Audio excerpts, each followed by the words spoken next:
Vâng, kính thưa quý vị, đội văn nghệ nào hoàn thành phần thi của mình rồi chúng ta hãy cùng nán lại đến phần sôi động và hay nhất là phần múa sạp của bản Phỉ Như B. Chúng ta sẽ cùng lên sân khấu chung vui cùng các quý vị đại biểu, khách quý cũng như toàn thể bà con luôn ạ. Vâng, xin mời toàn thể quý vị chúng ta cùng thưởng thức tiết mục văn nghệ của bản Phỉ Như B.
Việt Nam không lên.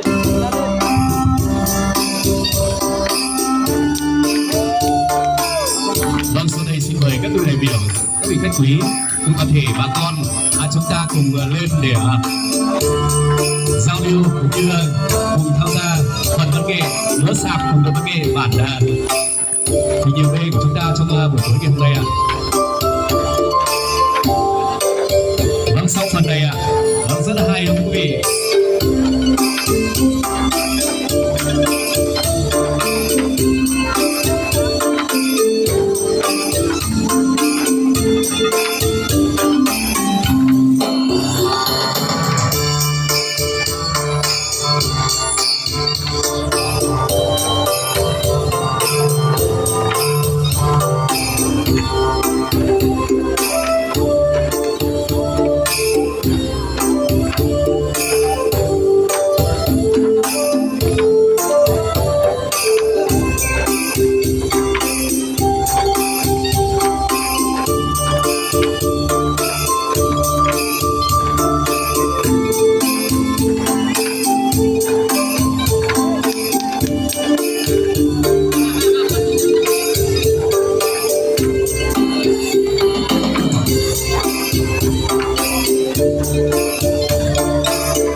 Vâng, xin cảm ơn phần thi của đội văn nghệ bản Phình Như B rất là hay đúng không ạ? Chúc mừng năm mới 2025.